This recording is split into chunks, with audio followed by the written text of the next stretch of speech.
Welcome to the PBC 2020 NBA Draft Remote Film Room.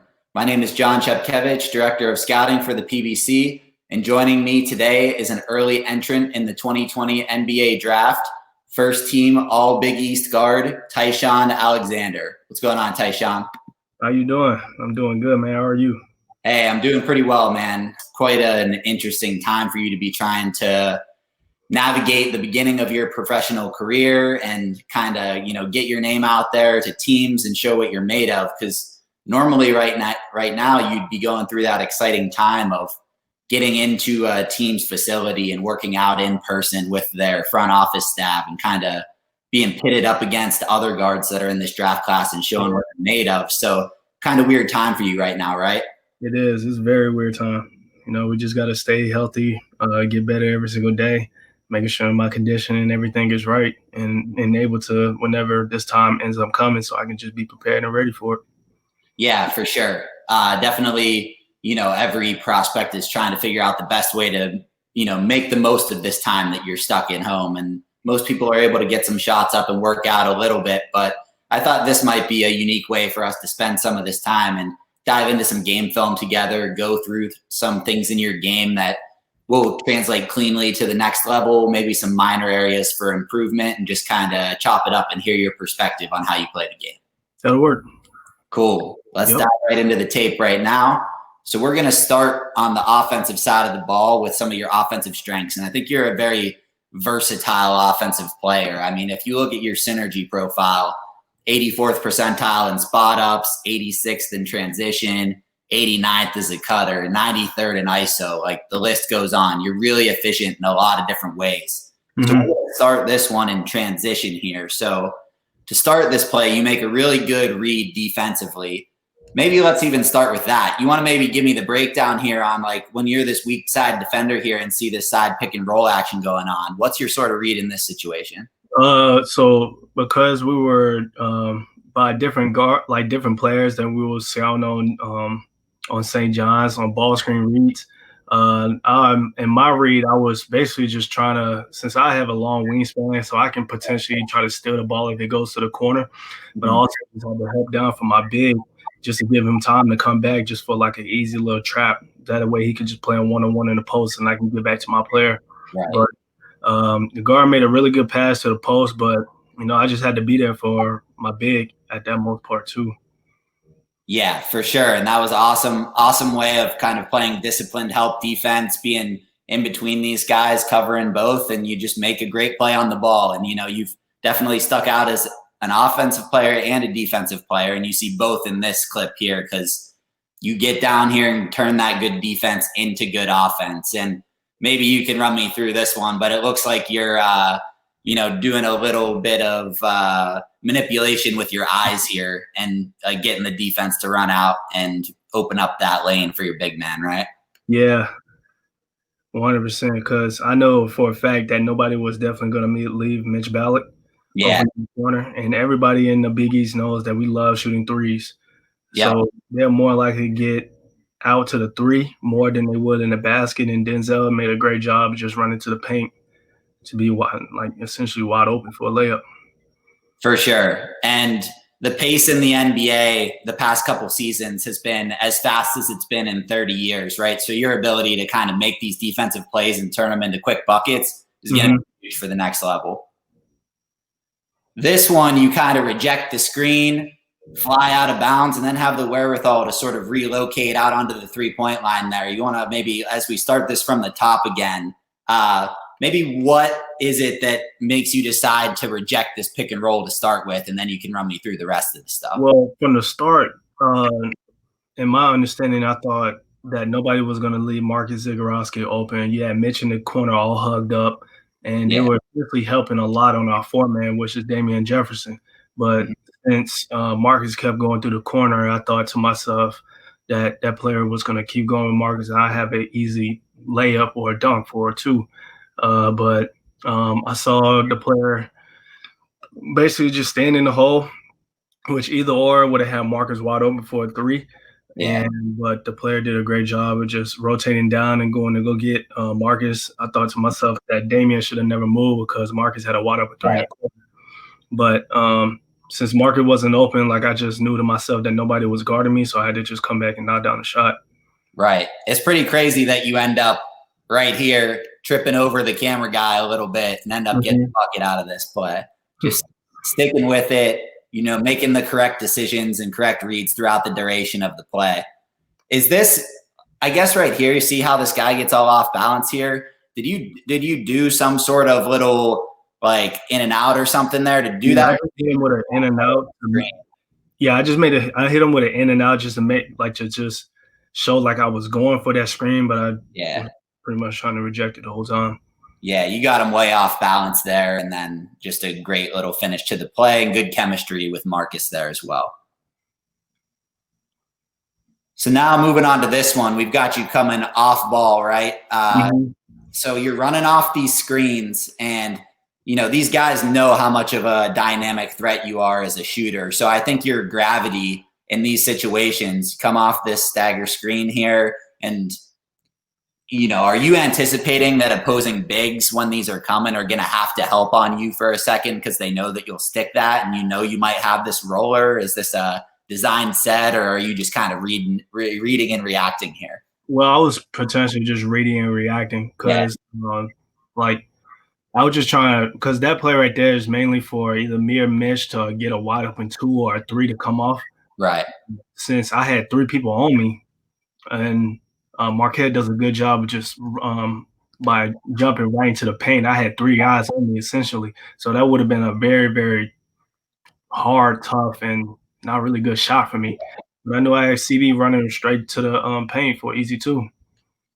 Yeah, and I mean, being able to make those split-second decisions is going to be huge for you at the next level, right? Because you are a dynamic shooter, and having that gravity and being able to maintain that vision and keep your head up and recognize the situation is great here. So definitely love to see that. Next, we've got a clip here against Texas Tech. So I think if we let this run, you're just getting out in transition. And I think, like we were talking about earlier with the NBA being a fast-paced league, your ability to kind of fill the lanes here and get up and run and then stick these threes as a spot-up shooter will be a good calling card for you as well. Yeah, appreciate it. So next we've got St. John's here. And I think when we get to this one, what we're highlighting is you kind of stick with this play and you have good intentions of after you relocate, you beat this guy off the dribble.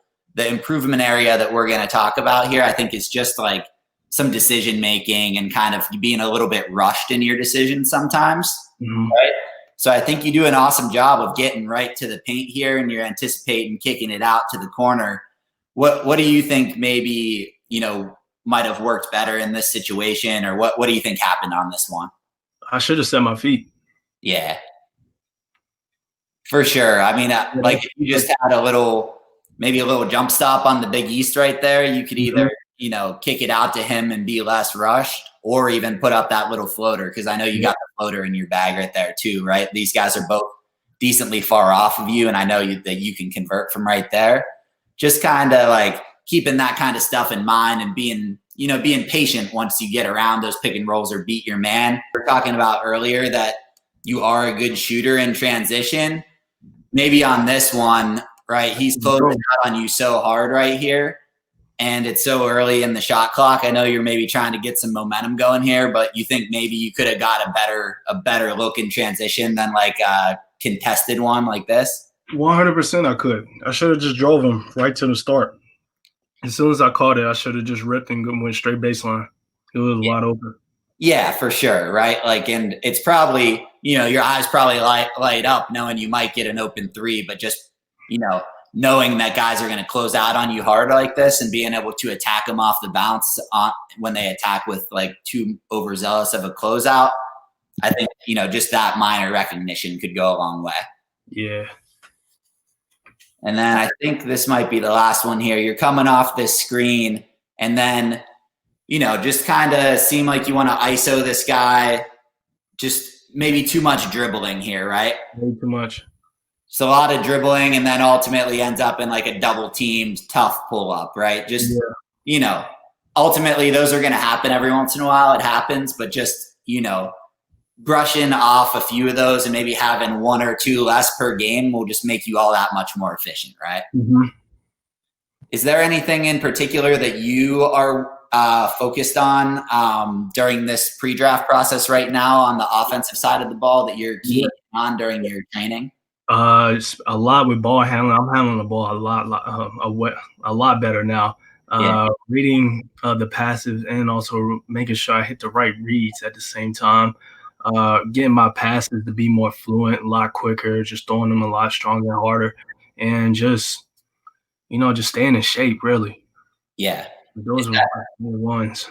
Is that to show teams that, you have the versatility to potentially play the one or the two, right? If you break your way into the rotation, that you have the vision and the handle to be able to play the one spot in spot minutes? Yes, sir.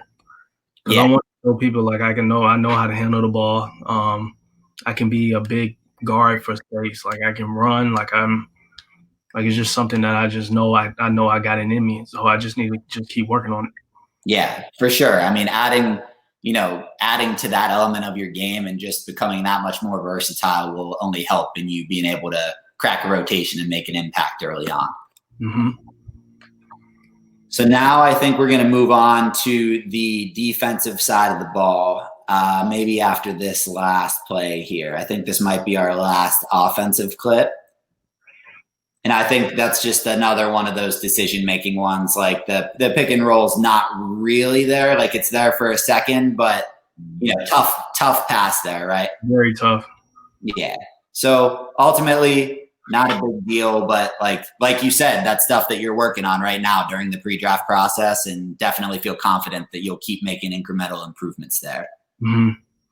So now we want to focus on the defensive end, and I think you've built up quite a reputation for, being in the Big East. You go up against such dynamic scoring guards all the time, right? Like with Miles Powell, Marcus Howard, there's a lot of dudes that, Kamar Baldwin, these guys are all dynamic scorers. And it seems like you kind of take it personally upon yourself to, lock those guys down and make them uncomfortable and sort of put them in tough positions when you're matched up against these guys. Is that the case?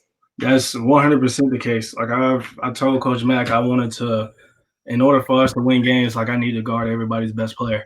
And I know for a fact I'll always have my team's back, and I know in me, like I had to do it because in order for me to show that I can play defense and also contribute on the offensive side, it was to show a lot of NBA scouts and a lot of NBA teams like I know to be a two-way player.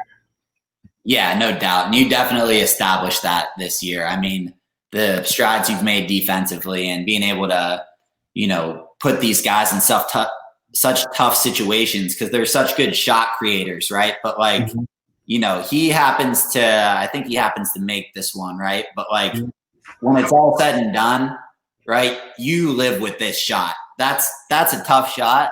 And over the long haul, that's great defense. And if you're going to force guys into taking fadeaway long twos like that, like after trying to post you up for a second, like you live with that all day, every day. So, in the film study, it's not always the end result of the play. I feel like you did an awesome job on this play. He just happened to make the shot.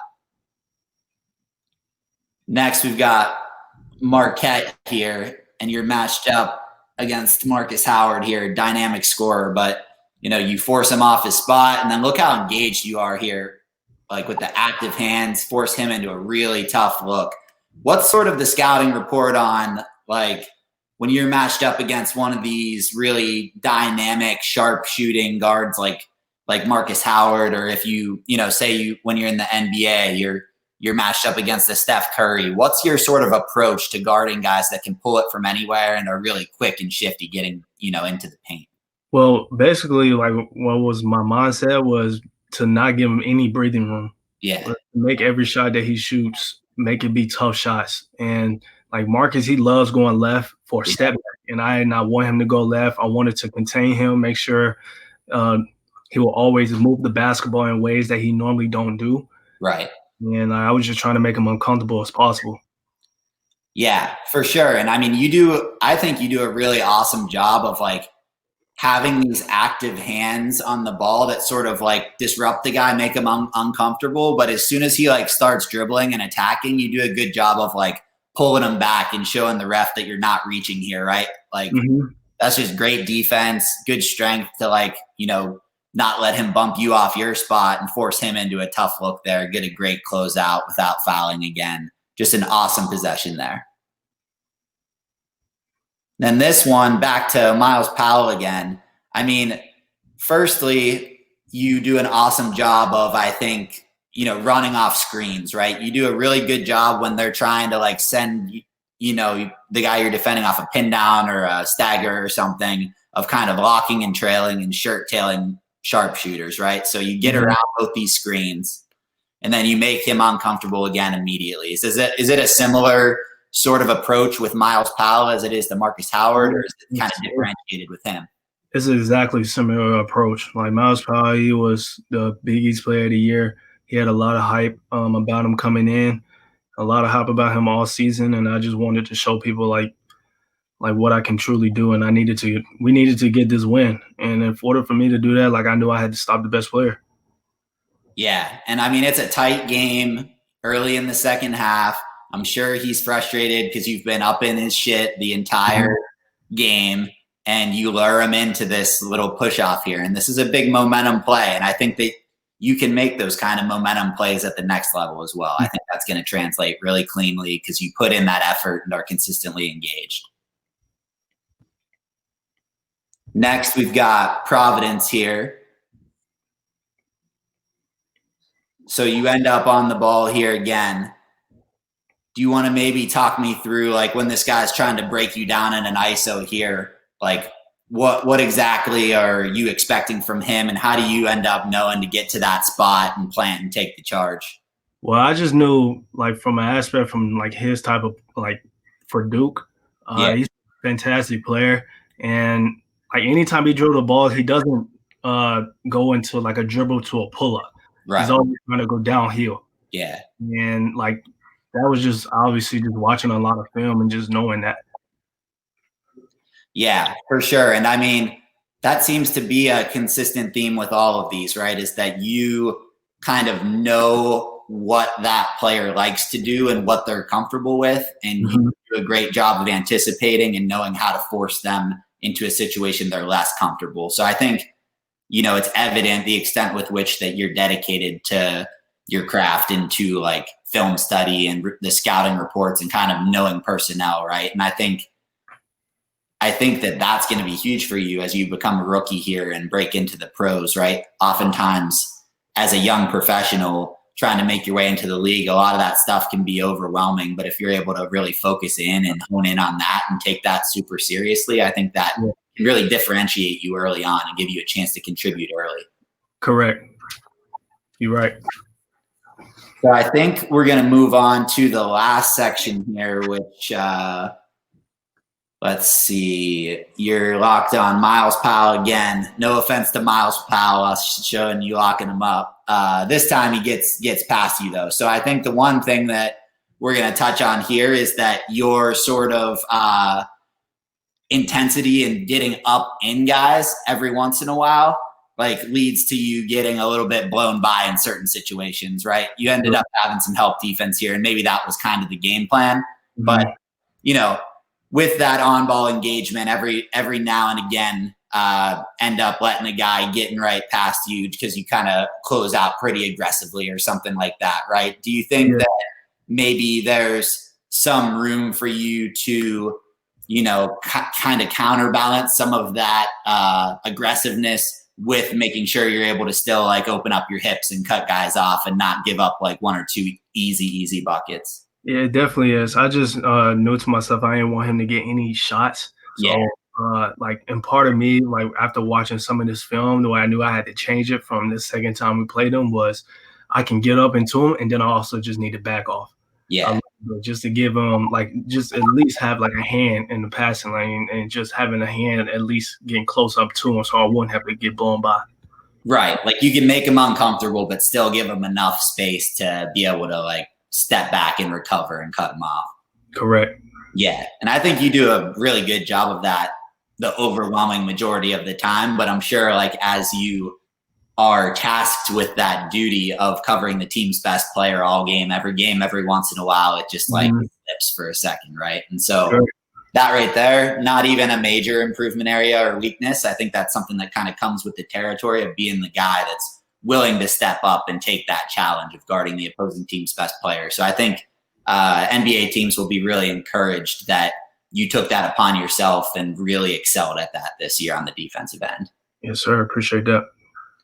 So that's all the clips that I have. I really enjoyed digging through your tape, and I think that, you know, you've got the opportunity to be a potential riser here in the pre-draft process. I know they just announced today that, you know, some of the new dates for when the draft itself is going to happen, and that there could potentially be a combine down the line, still kind of up in the air. But regardless of if that happens or not, I think a lot of teams, now that they have a definitive date set for the end of the season, are going to really start, you know, doing their homework and catching up and on film and everything, and really realize what you bring to the table. So, you know, before we wrap up here, just wanted to give you the opportunity to speak directly to those teams and kind of give them a sense of who you are. So who is Ty-Shon Alexander? And if a team were to bring you into their organization, what can they expect from you both on and off the court?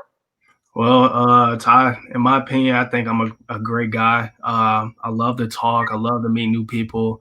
And, you know, I just love hanging out with people, getting to know them a lot more, being able to stay in the gym a lot. What I'm going to bring to the table is energy, be a highly 3-and-D guy, eventually be either a combo guard as well. And basically just like who I am, it's like I'm an outdoors guy. Like I love going fishing. I love drawing. Like I love doing outdoor things. And like I don't do a lot of other things like partying and doing any things like that. Like I spend most of my time either in my room taking care of my body, outside going fishing, doing something productive, or in the gym just working on my craft. So, you know, you're definitely going to get a very highly respected guy, very caring and loving person. That's awesome, man. I haven't been fishing in a while. I need to get back to it. I enjoy that myself. I love it, man. I love going fishing. But no, that's cool, man. I mean, I think it's good for teams to see like your personality come through and what some of your interests are. And you're obviously a really good dude and bring it on both ends of the court. And that total package, I think, you know, you being well-rounded in a lot of senses is definitely something that, you know, will stick out to teams, and that you'll make good impressions throughout the pre-draft process when you're interviewing with them and everything. That'll come off well. So really excited to see what's to come for you, man. Best of luck as you continue to navigate this pre-draft process. I'll definitely be following along and rooting for you, man. Appreciate that, my man. All right. Stay safe. Yes, sir. You too, man. Take it easy.